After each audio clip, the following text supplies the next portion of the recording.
1 Samuel pasal 26. Untuk kedua kalinya, Daud membiarkan Saul hidup.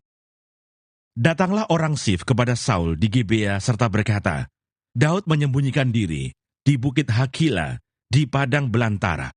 Lalu berkemaslah Saul dan turun ke padang gurun Sif dengan 3.000 orang yang terpilih dari orang Israel untuk mencari Daud di padang gurun Sif.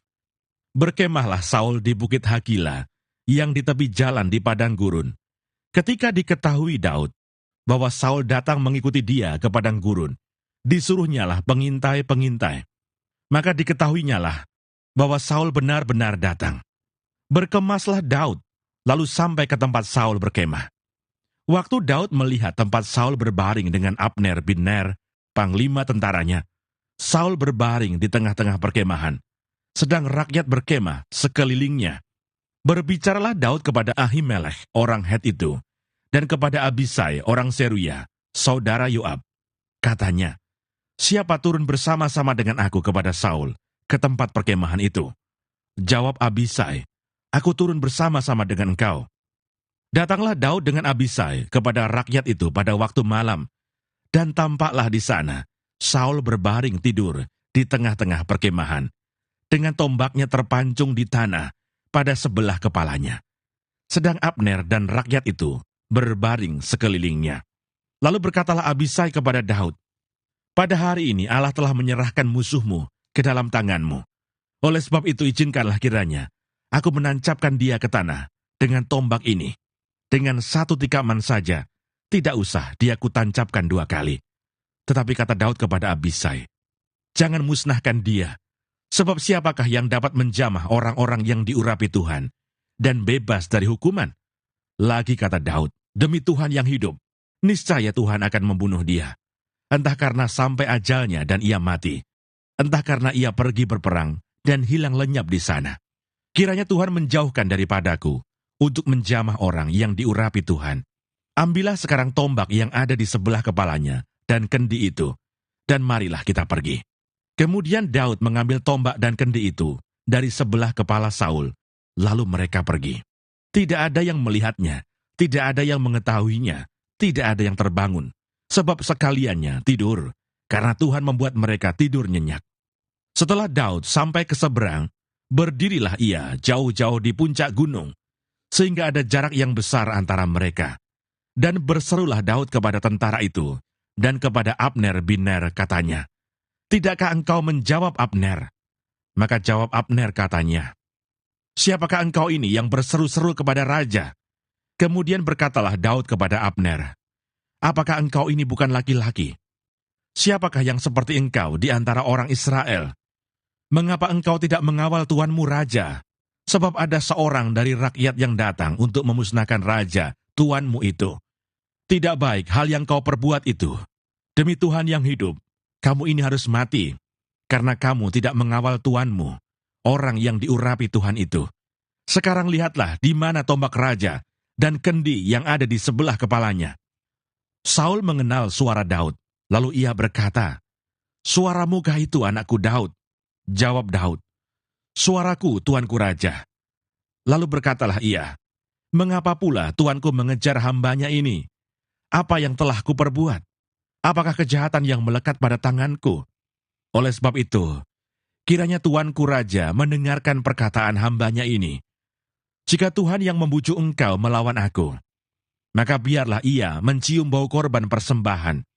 Tetapi jika itu anak-anak manusia, terkutuklah mereka di hadapan Tuhan, karena mereka sekarang mengusir aku, sehingga aku tidak mendapat bagian daripada milik Tuhan dengan berkata, pergilah, beribadahlah kepada Allah lain.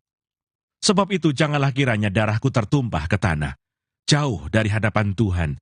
Sebab Raja Israel keluar untuk mencabut nyawaku, seperti orang memburu seekor ayam hutan di gunung-gunung. Lalu berkatalah Saul, aku telah berbuat dosa, pulanglah anakku Daud, sebab aku tidak akan berbuat jahat lagi kepadamu. Karena nyawaku pada hari ini berharga di matamu. Sesungguhnya perbuatanku itu bodoh, dan aku sesat sama sekali. Tetapi Daud menjawab, inilah tombak itu ya tuanku raja. Baiklah salah seorang dari orang-orangmu menyeberang untuk mengambilnya. Tuhan akan membalas kebenaran dan kesetiaan setiap orang, sebab Tuhan menyerahkan engkau pada hari ini ke dalam tanganku. Tetapi aku tidak mau menjamah orang yang diurapi Tuhan. Dan sesungguhnya, seperti nyawamu pada hari ini berharga di mataku, demikianlah hendaknya nyawaku berharga di mata Tuhan, dan hendaknya ia melepaskan aku dari segala kesusahan. Lalu berkatalah Saul kepada Daud, "Diberkatilah kiranya engkau, anakku Daud. Apa jua pun yang kau perbuat, pastilah engkau sanggup melakukannya." Lalu pergilah Daud, meneruskan perjalanannya, dan pulanglah Saul ke tempatnya. 1 Samuel pasal 27. Daud di antara orang Filistin. Tetapi Daud berpikir dalam hatinya, bagaimanapun juga, pada suatu hari aku akan binasa oleh tangan Saul. Jadi tidak ada yang lebih baik bagiku selain meluputkan diri dengan segera ke negeri orang Filistin. Maka tidak ada harapan bagi Saul untuk mencari aku lagi di seluruh daerah Israel, dan aku akan terluput dari tangannya. Bersiaplah Daud, lalu berjalan ke sana, ia dan ke-600 orang yang bersama-sama dengan dia itu, kepada Akis bin Mauch, raja kota Gad. Daud dan semua orangnya menetap pada Akis di Gad, masing-masing dengan rumah tangganya. Daud dengan kedua orang istrinya, yakni Ahinoam, perempuan Yisrael, dan Abigail, bekas istri Nabal, perempuan Karmel. Setelah diberitahukan kepada Saul bahwa Daud telah melarikan diri ke Gad, ia tidak lagi mencarinya. Berkatalah Daud kepada Akis, "Jika kiranya aku mendapat belas kasihanmu, biarlah diberikan kepadaku tempat di salah satu kota di tanah datar, supaya aku tinggal di sana. Mengapa hambamu ini tinggal padamu di kota kerajaan ini?" Maka pada hari itu, Akis memberikan Siklak kepadanya. Itulah sebabnya Siklak menjadi kepunyaan raja-raja Yehuda sampai sekarang. Dan lamanya Daud tinggal di daerah orang Filistin adalah 1 tahun 4 bulan. Maka Daud dan orang-orangnya bergerak maju dan menyerbu orang Gesur, orang Girsi, dan orang Amalek. Sebab orang-orang inilah penduduk negeri itu yang membentang dari Telam ke arah Syur sampai tanah Mesir. Apabila Daud memusnahkan negeri itu, seorang pun tidak dibiarkannya hidup, baik laki-laki maupun perempuan. Ia merampas kambing domba, lembu, keledai, unta dan pakaian. Kemudian pulanglah ia dan kembali kepada Akis. Jika Akis bertanya, "Di mana kamu menyerbu pada hari ini?" Maka jawab Daud, "Di tanah Negeb Yehuda," atau "Di tanah Negeb orang Yerahmeel," atau "Di tanah Negeb orang Keni." Daud tidak membiarkan hidup seorang pun, baik laki-laki maupun perempuan, untuk dibawa ke Gad, sebab pikirnya, jangan-jangan mereka mengabarkan tentang kami dengan berkata, "Beginilah dilakukan Daud." Itulah kebiasaannya selama ia tinggal di daerah orang Filistin. Tetapi Akis mempercayai Daud, sebab pikirnya, tentulah ia telah membuat diri dibenci di antara orang Israel bangsanya. Ia akan menjadi hambaku sampai selamanya. 1 Samuel pasal 28. Saul di Endor. Pada waktu itu orang Filistin mengerahkan tentaranya untuk berperang melawan orang Israel. Lalu berkatalah Akis kepada Daud, "Ketahuilah baik-baik, bahwa engkau beserta orang-orangmu harus maju berperang bersama-sama dengan aku dalam tentara." Jawab Daud kepada Akis, "Baik, engkau akan tahu apa yang dapat diperbuat hambamu ini." Lalu Akis berkata kepada Daud, "Sebab itu aku mengangkat engkau menjadi pengawalku sendiri sampai selamanya." Adapun Samuel sudah mati. Seluruh orang Israel sudah meratapi dia, dan mereka telah menguburkan dia di Ramah, di kotanya. Dan Saul telah menyingkirkan dari dalam negeri para pemanggil arwah dan roh peramal. Orang Filistin itu berkumpul, lalu bergerak maju, dan berkemah dekat Sunem. Saul mengumpulkan seluruh orang Israel, lalu mereka berkemah di Gilboa. Ketika Saul melihat tentara Filistin itu, maka takutlah ia dan hatinya sangat gemetar. Dan Saul bertanya kepada Tuhan, tetapi Tuhan tidak menjawab dia, baik dengan mimpi, baik dengan Urim, baik dengan perantaraan para nabi. Lalu berkatalah Saul kepada para pegawainya, "Carilah bagiku seorang perempuan yang sanggup memanggil arwah, Maka aku hendak pergi kepadanya dan meminta petunjuk kepadanya.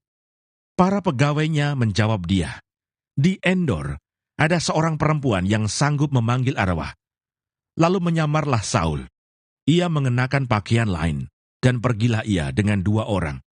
Ketika mereka pada waktu malam sampai kepada perempuan itu, berkatalah Saul, "Cobalah engkau menenung bagiku dengan perantaraan arwah, dan panggillah supaya muncul kepadaku orang yang akan kusebut kepadamu."